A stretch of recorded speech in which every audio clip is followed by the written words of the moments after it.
first of all, let me thank you, Oz and Jim, and all of you for having me again. I see a lot of very familiar and friendly faces in this room. I've visited with you at your plants and your manufacturing floors and your places of business, and I've learned by listening. So my first thanks is to this organization and many of you for really educating me about what we need to do to drive economic growth and job creation here in the state of Connecticut. That's been one of my priorities from day one as a United States Senator. And there are some glimmers of hope. Jim discussed one of them, the massive transportation bill, the first in more than a decade that is 5 years in duration, $305 billion for the nation as a whole, $3.5 billion for Connecticut, a 10% increase. Is it enough? Nowhere near enough. The $19 million for Amtrak is a pittance compared to what we need, but it's a step in the right direction. It provides some certainty and stability in this funding that is so important. You may remember we were living from literally continuing resolution to continuing resolution. One of the lessons I've learned from you is that certainty and stability in government policy is absolutely vital, whether it is transportation or tax policy or any of the areas where government functions. The kind of predictability and certainty that you need to plan your businesses is absolutely vital. And in that connection, the omnibus bill, which provides for an extension of the R&D tax credit, so important to many of our defense and research and development companies. The R&D tax credit is extended for a period that businesses can plan on now. The deductibility of expenses, investments by small business in plant and equipment, again extended with predictability and reliability. The elimination of the medical device tax, very, very important to a number of our companies here. These are measures that I champion. We really work together as a team because we know how important they are to Connecticut businesses, and solar and wind tax credit. I went to visit just the other day Allied Printing here in Manchester, which has a roof full of solar. An area where we need to go forward and move forward again, where work is still vitally important, is in fuel cells. The tax credit was not extended for fuel cells. We got a commitment, I did, that we would have that tax credit extended. So a longer term outlook from Washington, D.C., I think is very, very important. In terms of investment, it's not only investment in the physical plant, in roads, bridges, rail, that are so vital to our region. You know, Amtrak in this region is the only profitable route in the country. And we ought to be expanding Amtrak even further, but it's more than just investment in physical plant. There also has to be investment in our people, skill training. I go to businesses around the state of Connecticut, they have openings for people. They can't fill them. They don't have people with the training and experience that are needed to fill these positions. And so our vocational and technical schools, our community colleges, our higher education institutions, we rolled out just on Thursday, and I have helped to lead it, a college affordability program that will bring down debt resulting from higher education. As you know, right now, it's the highest debt, other than mortgages, in this country, $1.2 trillion. It's a drag on our students. It means they can't buy new homes, start businesses, build families. It's a drag on the entire economy. And so reducing the interest rates on college debt, both debt that is borrowed now, but also debt that's been incurred, and enabling people to go to community college tuition free, making available more Pell Grants, scholarships, financial aid. As I go to these colleges and high schools, students will say to me, you know, I can't go to my dream school. I can't go to my first choice. I can't afford it. I can't ask my parents to subsidize it. I can't get the financial aid, and borrowing $100 or $150 or $200,000 simply makes it unaffordable for me. So this is an area where Connecticut and our nation needs to invest more. Let me just finish on this note, and then I know we're going to have a lot of other questions, and I'm happy that my colleague Chris Murphy has joined me so I don't have to use the age-old filibuster technique. The veterans. National security is a big issue, and we're probably going to talk about it here. We're at war with ISIS. We should have an authorization for the use of military force in that war against ISIS. We need to be smart and effective in the way we conduct that war, but we also need to be mindful of the people who have fought the 14 years of war up to now, and who have fought in previous wars. This nation, all too often, has failed to keep faith with our veterans. This mission has become one of my passions in the United States Congress, and it's not only the visible wounds of war, but the invisible wounds of war, post-traumatic stress and traumatic brain injury. One of the most powerful and moving of my days in the United States Senate was the passage of the Clay Hunt Veterans Suicide Prevention Act. I think when I was last here, I talked about this issue.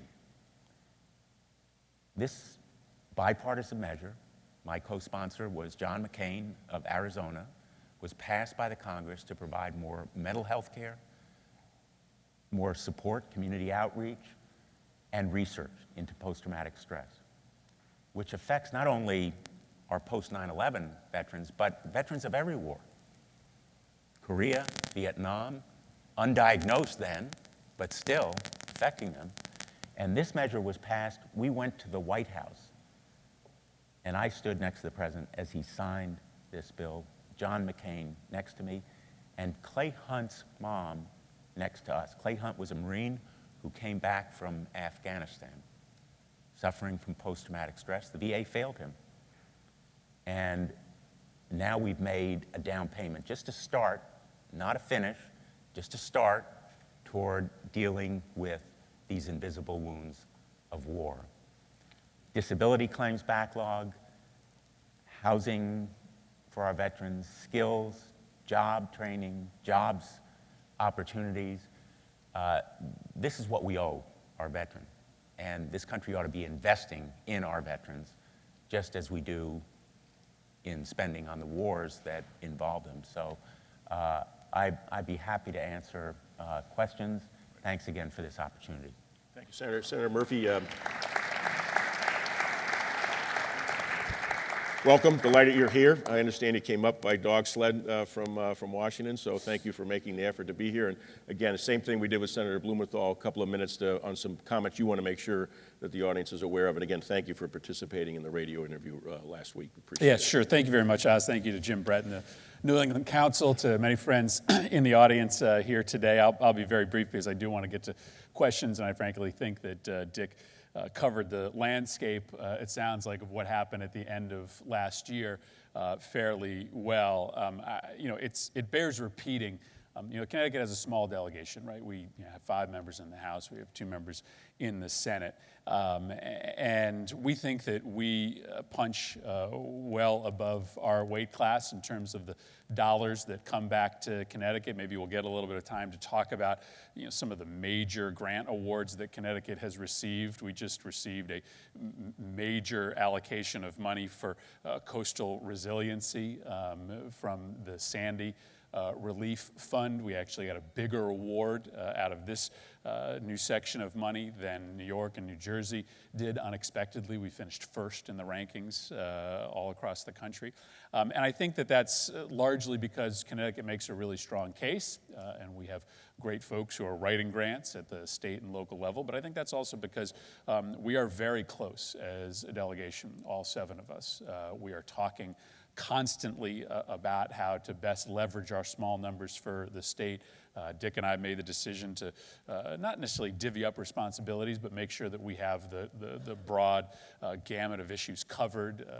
Dick sitting on the Commerce Committee and Judiciary Committee, Veterans, Intelligence. I sit on the Appropriations Committee that writes all the checks, the Health and Education Committee, and then the Foreign Relations Committee. And I hope that I hope that we're leveraging our numbers for the maximum possible benefit for Connecticut. So listen, when I look at Connecticut and I think about federal impacts, I generally think about four areas.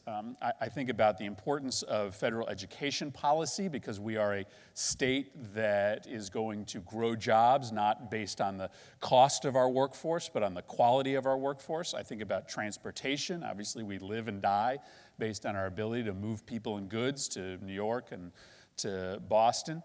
I think about science because of this major new play we've made in bioscience that is already resulting in thousands of new jobs and thousands more to come.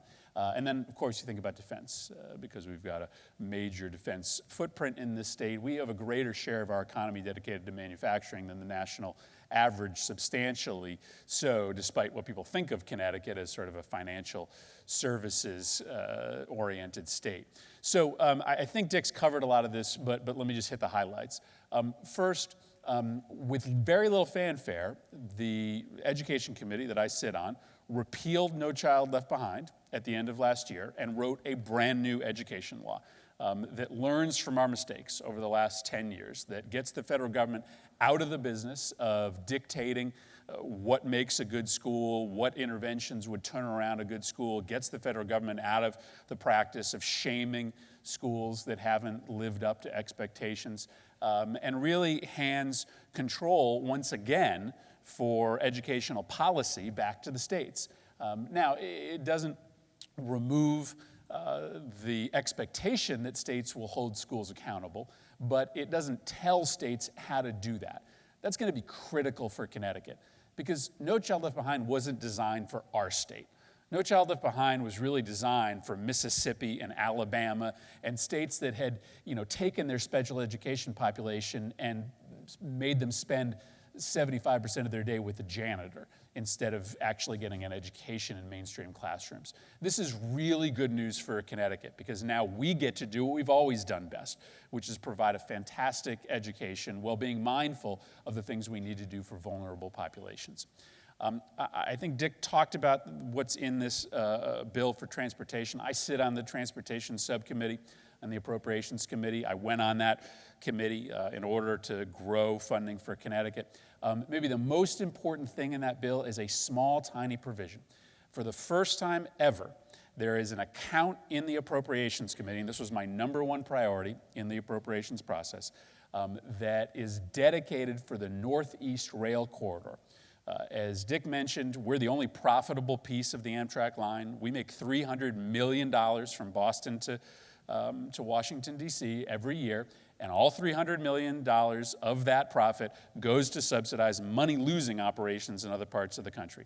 For the first time ever, this bill keeps that $300 million here, and then on top of it, sets up a new fund dedicated only for maintenance on the Northeast Corridor. Now, it's not a lot of money, that separate account to begin with, but it's precedent setting, and it's going to allow us to start building that account to take care of the backlog. On research funding, fantastic news in this budget. Again, a major priority for me as a member of the Appropriations Committee, a $2 billion increase for NIH funding. Again, Connecticut is playing well above its weight class when it comes to getting research dollars. We now are better poised than ever with what's going on both in New Haven and in Farmington stores as well to capture those dollars. Doubled what the president asked for in the appropriations process. Great news for Connecticut.